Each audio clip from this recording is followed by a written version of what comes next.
There is no fixed version of self.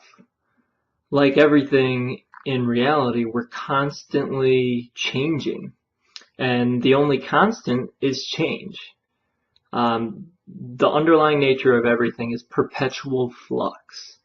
So to think that you have a fixed version of yourself, it's just a silly idea that that you are unchanging. And this reminds me of a quote by Heraclitus. It's a man can't step into the same river twice because it's a different river and he'll be a different man. So we're in perpetual change. Reality is perpetually changing, and we are too. So we're going through all these changes continuously. And also, I think Tony Robbins said something along these lines, that change is inevitable, but growth is optional. So we also, if you're consciously aware of the change, you can change for the better, change in a more positive or harmonious fashion, as opposed to just unconsciously doing it. Then change happens, but it might not be good. So to think that there's a fixed version of self, it's very, very naive. And that leads me to two other topics that are like subtopics of this. It's kind of silly to have prearranged ideas or responses regarding everything. And the second one is, what is the second one? Oh, it's to never be afraid to contradict yourself or have a different viewpoint on something.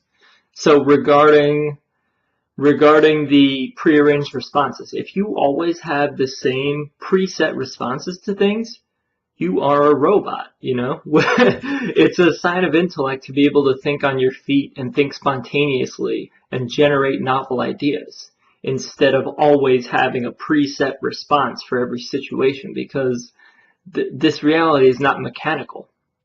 So to act robotic in a non-mechanical reality, you're not in sync with it. And you see this with people with all kinds of rigid beliefs. You know, you see it with very religious people. You see it with dogmatic scientific people. Anyone who has a rigid stance on something, that's afraid to explore any possibilities, they always have these predetermined responses to everything. So if you say something that might cause them to think outside of that box, they're going to have a reactionary response to it. And they have their argument pre-planned in their head, and all they do is regurgitate it. And that's not a sign of intelligence. You know, you should be able to entertain any idea and flow with any possibility and be able to respond spontaneously, because that's true intelligence. Everything's always changing. If you have preset ideas, you know, you're bringing this fixed thing into a constantly changing universe. It just doesn't make sense to do that.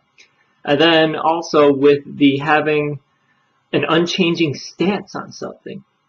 If you've never changed your ideas on something or your perspective on something, you're not evolving. You know, if you're constantly growing and learning and seeking new information, your views on certain things, or maybe everything, are going to change. Maybe they might be radical changes, and maybe they could be subtle changes. But if your perception on things is not changing, then you're not growing. So people that are learning and growing really fast, it may appear that they're contradicting themselves. And people act like if you say one thing and then years later say another thing, it's bad. But in my opinion, it's a sign of growth and evolution. Like, I have a completely different viewpoint than I did 5 years ago. And what I'm saying now is from a completely, utterly unique perspective than it was 5 years ago. So if I'm saying the same things, that's kind of sad. If I have the same beliefs that I did 5 years ago, it's sad, it's depressing. That means there's no growth going on. So we have to change the way we look at things, because there is no fixed self, and to have fixed belief goes against the nature of everything. So you have to embrace the change, embrace the flux, because that's what it's all about. It's all changing, it's ever changing.